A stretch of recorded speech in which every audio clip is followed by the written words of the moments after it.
all schools, including schools that are not owned or operated by Muslim organizations. And everybody, including all students, are now supposed to be at home for the next 1 month. So we are privileged to have you, Dr. Majid.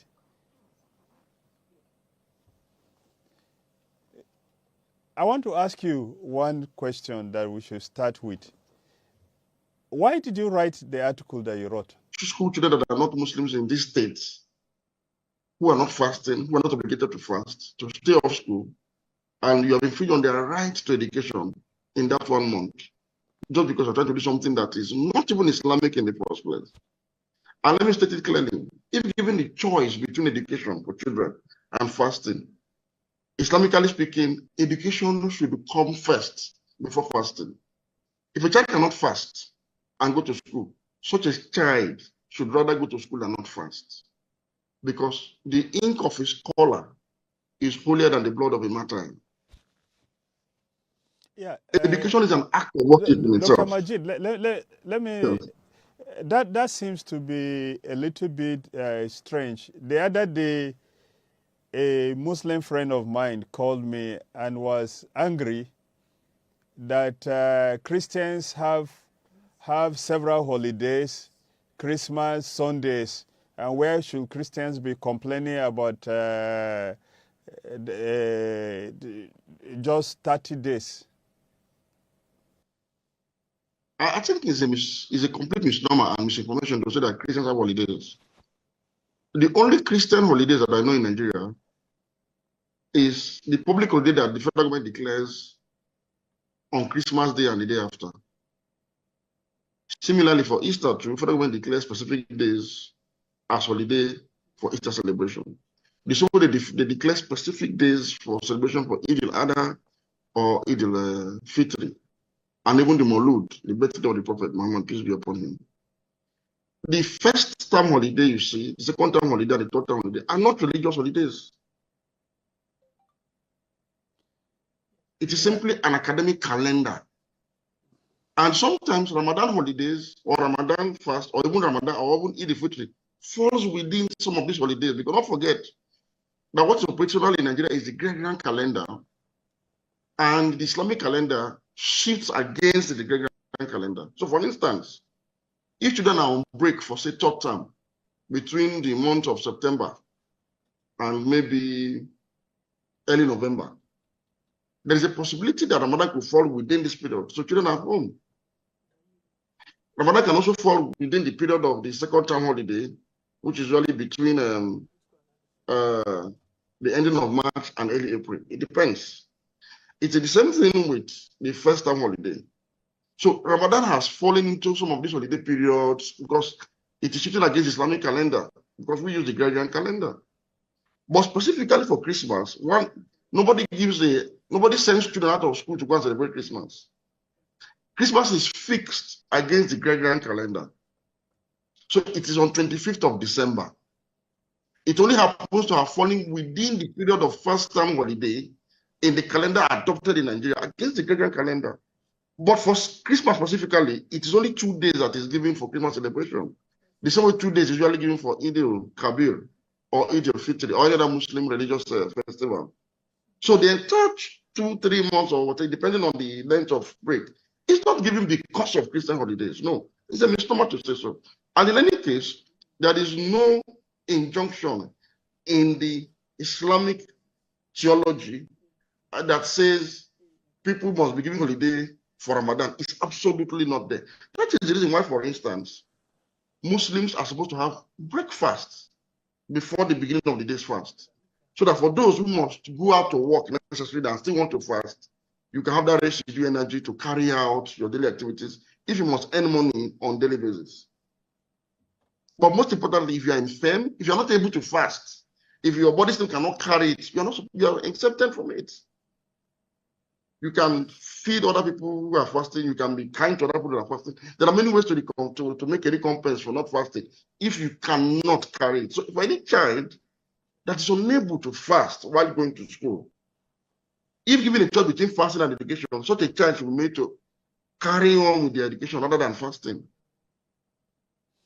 So it's obvious, therefore, that the decision has to do with other reasons, not really religion. I think the decision has to do more with, you see, the advancement of political Islam in Nigeria. What I've discovered over time is that the symbolism of Islamism, which has been, which has been, should I say, entrenched, particularly in the Muslim North, through the surreptitious of political Islam, is what is at play.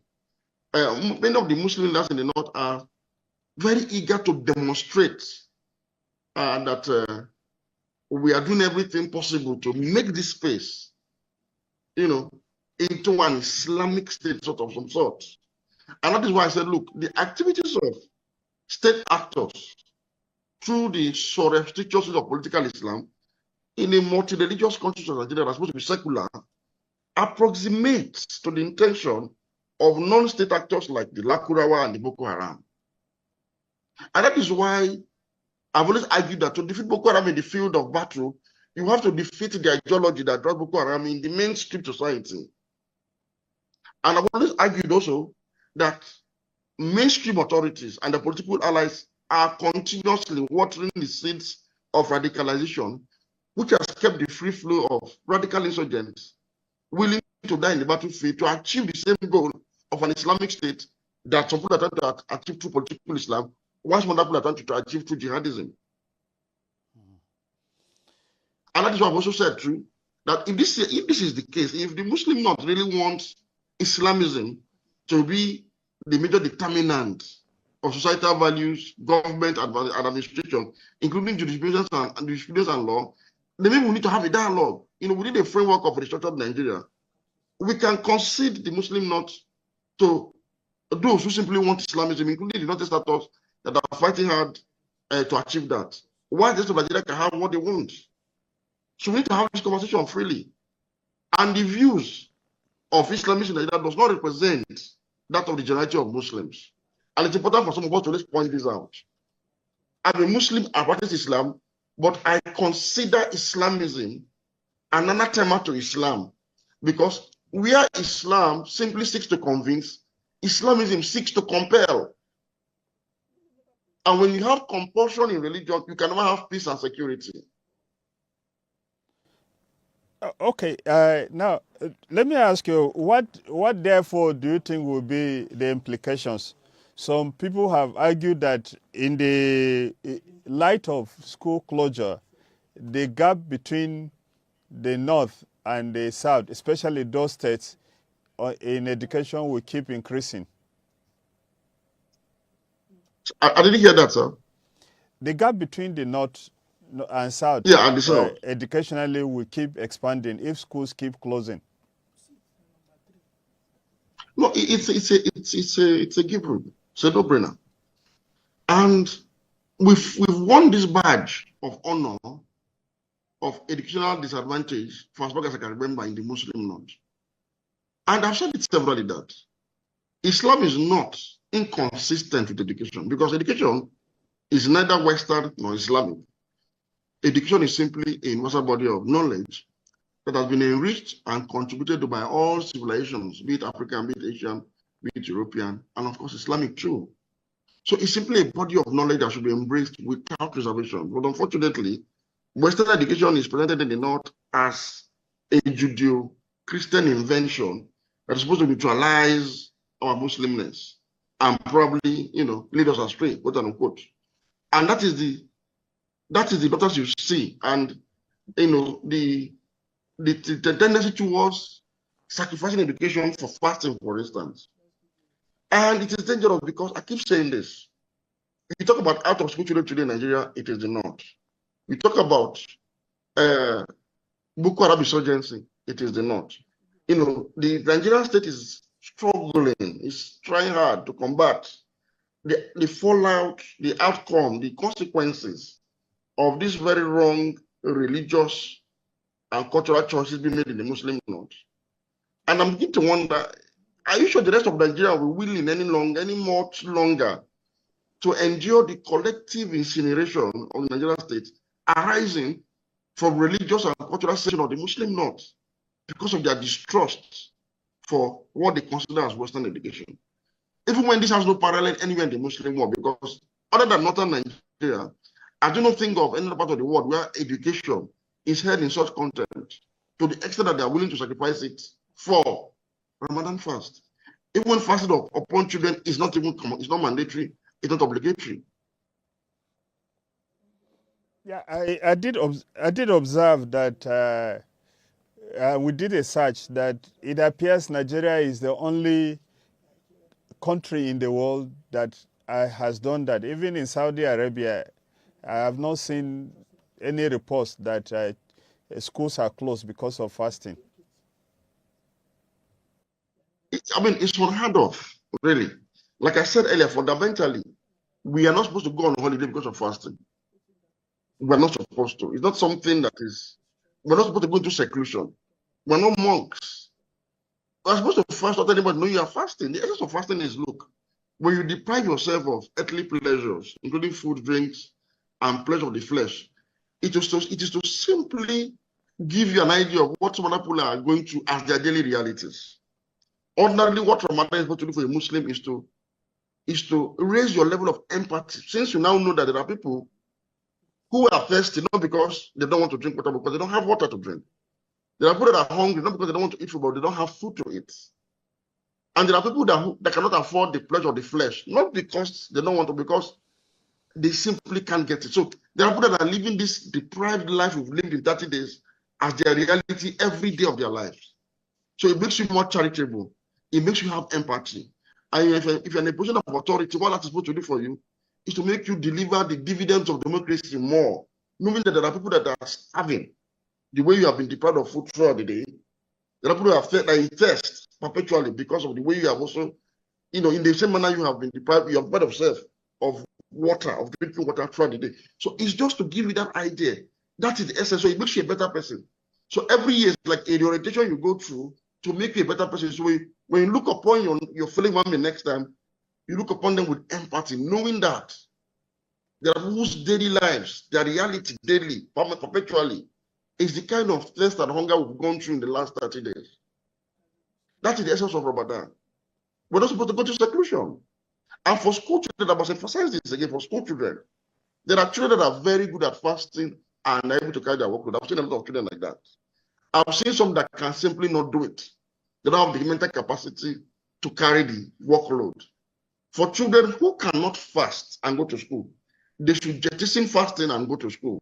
That is more Islamic than staying at home and leaving school and fasting. Well, okay. Let us move away from the issues of fasting to the second leg of your of the points you made about restructuring Nigeria. Yes. Generally, plural societies are unstable, except for a few of the states in the United States.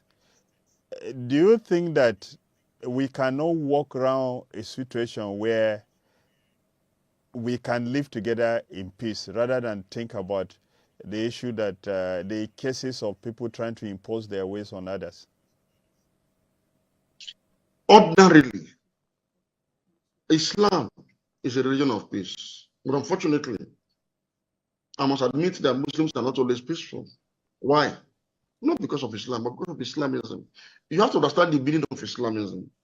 Whereas Islam is a faith, an interpersonal relationship between God and man, Islamism is a political ideology that seeks to dominate the state, its administration, its jurisprudence, in line with the ideas strictly of what they consider as Islamic. So, for instance, Nigeria today is a secular state and it has to remain secular. So, as a Muslim, my faith admonishes me against the consumption of alcohol. Now, the Constitution does not mandate me to consume alcohol as a citizenship obligation, meaning all I need to do is to simply abstain from alcohol.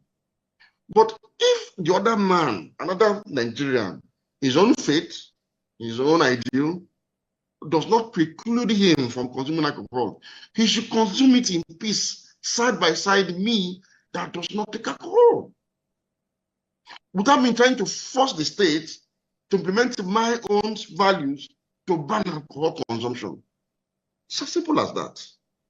What would have been the problem is if the Nigerian state compels me, a Muslim, as a matter of citizenship obligation to consume alcohol, I cannot say I need to be exempted from this. But Islamism says no. Not only should I abstain, other people should be prevented. And I said no, it's going to create crisis. The Boko Haram you have seen today, insurgency, is a violent manifestation of Islamism. Now, to correct this anomaly, the Muslim leadership in Nigeria must begin to retool and reconcile Islamic beliefs and religious practices with secularism. You see, Islam is the constitution. We have people cannot be killed for the basic ideas and tenets of Islam are Western countries such as America and Britain that are plural, that are democratic, where the citizenship right is without prejudice to ethnicity, religion, and faith, where there is equal citizenship and democratic citizenship enough to ensure the administration of that state be the principles of equity, justice, and fairness to all. Those are the real Islamic states. Because Islamic state is a thing of the mind, it's an empire of faith. It's not one that can be pretended over by a few self-appointed potentates, as we've seen in the Middle East. So America is more Islamic than Saudi Arabia. Britain is more Islamic than Saudi Arabia. The only difference is that Saudi Arabia is Muslim in nature, Iran is Muslim in nature. To drive from this point, sir, you might be surprised to hear this. A Sunni Muslim like myself, we have more freedom to practice my Sunni Islam, for instance, in America and Britain, than I'll be able to practice in Iran. As a Sunni Muslim in Iran, my citizenship will be so impaired because I'm a second-class citizen by virtue of my branch of Islam that I belong to, which is the Sunni branch. It is the same thing in Saudi Arabia. A Shiite Muslim in Saudi Arabia is non-existent, can't hold any position, is not allowed to practice freely. But the Shiite Muslim in America and in Britain will practice his or her Shiism without any form of inhibition. So today, Sadiq Khan is the mayor of London. He's a Sunni Muslim from Pakistan as a place of origin. Sadiq Khan cannot be the mayor of the smallest community in Iran because he's Sunni. If Sadiq Khan were to be Shiite also, he cannot hold any position in Saudi Arabia because he's Shiite. So to allow all of us have freedom of our religious practice, secularism now comes into play. So if you look at the Nigerian state today, because we are secular, we all have accommodation under the law. We have protection. We have fundamental human rights as citizens and individuals. But this is always undermined by the introduction of religion by state actors, particularly the Muslim North. And if this persists, which also undermines the control of the country, because the constitution cannot operate itself, it requires the human touch, the executive branch to execute the constitution. But when the executive branch in the Muslim North have introduced religious laws, have converted their states to Islamic states, which is fundamentally fundamentally opposed to what the constitution actually is supposed to have been, they will have a problem. People will start asking for restructuring. And let me tell you why, as a Muslim, I subscribe to a secular state that is democratic, that is free. Imagine I, as a Muslim living in India, for instance, a Hindu-dominated country, where cows are revered and almost deified, meaning they don't even eat it too.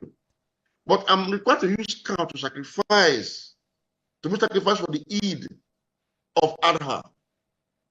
Now, without the secularity of India being upheld in its absolute form, if I dare sacrifice cow for my own religious offering, I risk the wrath of extremist Hindus who might pounce on me and kill me for killing their God. My only protection as a Muslim in India will be the state. So if you worship cows, I eat it. I should allow you to worship your cow. I should be allowed to eat my cow. So if you understand that, we all benefit. It's like we all have protection under a secular system. Those of us that live in Muslim-dominated parts of Nigeria today, we not take it for granted that our way should be the only way or the highway. Similarly, it was interesting to know that in a country like Myanmar, the former Burma, just being a Muslim is a capital offense. That's why you had the genocide against the Rohingya Muslims by the military government of that country. Now, if that country was secular and it didn't allow Buddhist extremists to actually determine the policy of state, as we are allowing in Nigeria, where Islamists are determining the policies of state in the Muslim North, the Rohingya massacre will not have happened. And most of us as Muslims wouldn't be shouting justice for Rohingya people. So, ladies and gentlemen, the justice you're seeking for Rohingya people in Myanmar and for Muslims in India starts by doing unto others what you want others to do unto you. By respecting people's religious beliefs, respecting people's rights to their own religious beliefs and practice, while you hold on to your own under a secular environment that gives accommodation to all people of the various faiths equally and protects them even in their rights without infringing on the rights of others. That's how Nigeria is supposed to be. Those who frame the constitution framed it properly along this line, but it has been undermined. What do you think will be the impact of what is happening in a few years down the line?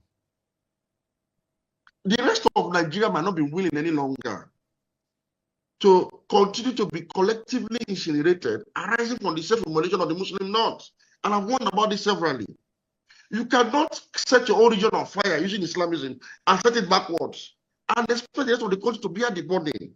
For example, the war going on in the theater of war now in the Northeast, the Boko Haram insurgency. Soldiers from across the country are deployed to quench that fire coming from the Christian South. We may get to that point someday. So this and that might be the solution if you ask me, because without the luxury of having monthly allocation, maybe this bazaar, maybe this drunkenness around Islamism will stop. This intoxication with religion, maybe to stop. We have to really work to earn money without waiting for monthly allocation to come in by way of oil mineral revenues.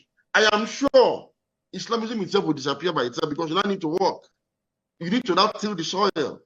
You need to roll up your sleeve and dig the ground to make money. I'm sure that might be a shock therapy that will correct some of these issues that we are having a conversation about. Well, what are your final words about the challenges that we could have in the future, especially with the agitations that are increasing about Yoruba nation? And of course, we've had the IPOP demands that have refused to die. You see, all of these issues are centered around the passive dominance or domination of the country by a section. That section has the largest voting demography. It's called the Muslim North. My simple appeal is the Muslim North will begin to reform now or remain permanently deformed. And this deformation is not one that Nigeria wants to share in.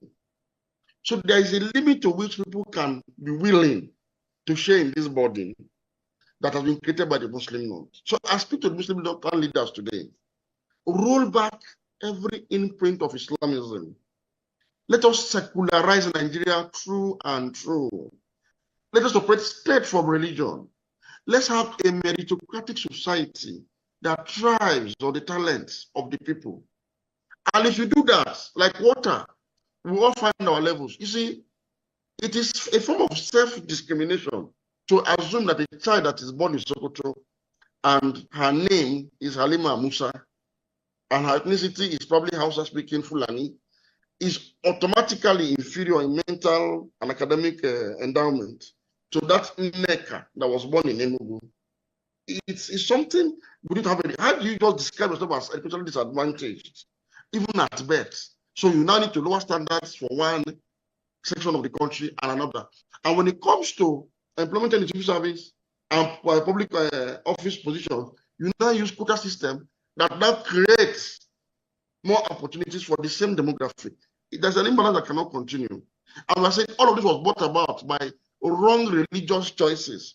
We have Islamic countries in the world that are advanced. You have Turkey, you have Saudi Arabia, you have Iran, you have the United Arab Emirates. These are highly developed countries that are almost 100% Muslim.